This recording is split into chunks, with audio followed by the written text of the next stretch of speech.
한국 시간으로 2025년 4월 5일 토요일 오전 5시 5분, 파푸아뉴기니에서 매우 강력한 지진이 발생했습니다. 이 지진은 파푸아뉴기니의 뉴브리튼 섬 인근 해역에서 일어났으며 그 규모는 각국의 지질 조사 기관에 따라 조금씩 다르게 보고되었습니다. 미국 지질조사소 USGS는 이 지진의 규모를 6.9로 발표했으며 일본 기상청 JMA은 규모 7.2로 유럽 지중해 지진센터 EMSC는 규모 7.1로 각각 측정했다고 밝혔습니다. 이는 명백한 대지진으로 분류될 만큼 큰 규모입니다. 이 지진으로 인해 주변 해역에서는 해변에 약간의 변동이 관찰되었으나 현재까지 쓰나미로 인한 구체적인 피해 소식은 아직 전해지지 않고 있습니다. 이제 이번 지진이 발생한 지역의 지질 구조를 조금 더 자세히 살펴보겠습니다. 파푸아뉴기니의 뉴브리튼 섬은 지각 활동이 활발한 지역으로 잘 알려져 있습니다. 이 지역에는 판 경계가 존재하는데 이 경계는 지각판이 서로 충돌하거나 멀어지며 지진을 유발하는 주요 원인이 됩니다. 이번 지진은 바로 이 판과 판의 경계에서 발생한 것으로 확인되었습니다. 지진 발생의 메커니즘은 전문가들에 의해 정단측형, 정상단층형으로 분석되었습니다. 정단측형 지진은 한쪽 지각판이 다른 쪽 판 아래로 섭입, 서브덕션 하는 대신 양쪽으로 잡아당겨지며 긴장이 풀리는 과정에서 발생하는 지진 유형입니다. 이는 지각이 확장되거나 갈라지는 지역에서 흔히 나타나는 현상입니다. 흥미롭게도 이번 규모 6.9의 본진이 발생한 이후 짧은 시간 동안 규모 5 이상의 여진이 연속적으로 7차례나 발생했습니다. 이는 해당 지역의 지반이 대대적으로 파괴되고 있으며 지질학적으로 매우 불안정한 상태에 놓여 있다는 신호로 해석됩니다. 여진이 이렇게 빈번하게 발생한다는 것은 지각 내부의 응력이 계속해서 해소되고 있다는 증거일 수 있습니다. 한편, 최근 들어 지구 전역에서 지진 활동이 갑작스럽게 활발해지고 있는 추세가 관찰되고 있습니다. 이는 단순히 우연일 수도 있지만 지구의 지질 활동이 새로운 국면에 접어들고 있는 신호일 가능성도 배제할 수 없습니다. 이번 파푸아뉴기니 지진은 4월 5일에 발생한 규모 6.9의 강진으로 기록되었지만 불과 이틀 전인 4월 3일에는 대서양 중앙해령에서도 규모 6.9에 달하는 큰 지진이 발생한 바 있습니다.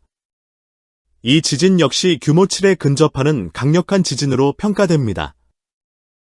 여기서 잠깐 용어를 정리하자면 해령이란 바닷속에 존재하는 산맥을 의미합니다. 대서양 중앙해령은 대서양을 남북으로 길게 가르며 이어진 해저 산맥으로 이곳에서는 지각이 벌어지며 양쪽으로 확장되는 현상이 일어나고 있습니다. 이 과정에서 용암이 해저에서 솟아올라 새로운 지각을 형성하기도 합니다. 이러한 지질 활동은 대서양 중앙해령이 지구의 판 구조 운동에서 중요한 역할을 하고 있음을 보여줍니다. 그런데 대서양 중앙해령에서는 놀랍게도 지난주에 이미 규모 6.6의 강진이 발생한 바 있습니다. 여기서 그치지 않고 지난 일주일 동안 규모 6 이상의 지진을 조사해본 결과 전 세계적으로 총 10번이나 발생한 것으로 나타났습니다. 이 중에는 3월 28일에 발생한 미얀마의 규모 7.7 대지진도 포함되어 있습니다. 이 미얀마 지진 이후 지구상의 지진 활동이 눈에 띄게 증가하고 있는 양상을 보이고 있습니다. 또한 3월 30일에는 통가에서도 규모 7.0의 대지진이 발생했는데 이는 이틀 간격으로 규모 7 이상의 지진이 2차례나 일어난 사례입니다.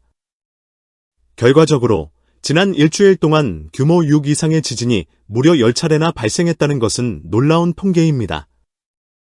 이를 더 큰 그림에서 살펴보면 지난 1년 동안 지구상에서 발생한 규모 6 이상의 지진은 총 98번으로 집계됩니다. 이는 평균적으로 일주일에 2-3회 정도의 빈도로 지진이 발생했다는 의미입니다. 하지만 최근 일주일 동안 10번의 지진이 발생했다는 것은 평소보다 훨씬 높은 빈도를 나타내며 지질학적으로 비정상적인 활동이 감지되고 있음을 시사합니다. 이 지진들의 진원은 서로 지리적으로 멀리 떨어져 있어 직접적인 연관성은 없어 보일 수 있습니다. 그러나 큰 지진에서 발생하는 지진파는 지구 반대편까지 전달될 수 있는 만큼 서로 간에 완전히 영향이 없다고 단정하기는 어렵습니다. 특히 최근 미얀마에서 발생한 규모 7.7 지진 이후 지구 전역에서 규모 6 이상의 지진이 급증하고 있는 현상은 주목할 만합니다. 마치 지구가 오랜 잠에서 깨어나 활동을 재개하는 듯한 느낌을 주고 있습니다. 앞으로의 지질 활동 추이를 면밀히 관찰할 필요가 있어 보입니다. 2025년 4월 6일 한국 주요 지역 날씨 예보. 2025년 4월 6일 한국의 주요 지역 날씨는 봄의 특성을 띠며 대체로 시원하고 쾌적한 날씨가 예상됩니다. 먼저 별표 서울, 수도권, 별표에서는 낮 기온이 약 12°C에서 18°C 사이로 유지되고 밤에는 6°C에서 10°C까지 내려갈 것으로 보입니다. 날씨는 맑거나 약간의 구름이 낄 수 있으며 비가 올 가능성은 낮습니다. 특히 이 시기는 벚꽃이 만개하는 시기로 건조하고 상쾌한 공기가 특징이며 바람은 북서쪽에서 약 5에서 10km/h의 약한 세기로 불 것입니다. 다음으로 별표 인천, 서해안 지역, 별표온 바다와 가까운 지리적 특성 때문에 공기가 약간 습할 수 있습니다. 낮 기온은 11°C에서 17°C, 밤에는 7°C에서 11°C로 예상되며 하늘은 약간의 구름으로 덮일 수 있지만 비는 거의 내리지 않을 것입니다. 바닷바람은 약 10에서 15km/h로 불며 시원한 느낌을 줄 것입니다. 이어 별표 대전, 중부지역, 별표의 경우 낮에는 13°C에서 19°C까지 올라가고 밤에는 5°C에서 9°C로 떨어지는 전형적인 봄 날씨를 보일 것입니다. 하늘은 맑고 정오 무렵에는 따뜻한 햇빛이 비칠 가능성이 높으며 공기는 건조한 편입니다. 바람은 약 5에서 12km/h로 매우 약하게 불어 쾌적한 하루가 될 것으로 보입니다. 동해안의 별표 강릉, 동해안 지역, 별표온 낮 기온이 10°C에서 16°C, 밤에는 6°C에서 10°C로 바다의 영향으로 공기가 시원하고 상쾌할 것입니다. 날씨는 맑거나 약간의 구름이 떠 있을 수 있으며 비가 내릴 가능성은 낮습니다. 북동쪽에서 약 10에서 15km/h의 바람이 불어 약간 쌀쌀한 느낌을 줄 수 있습니다.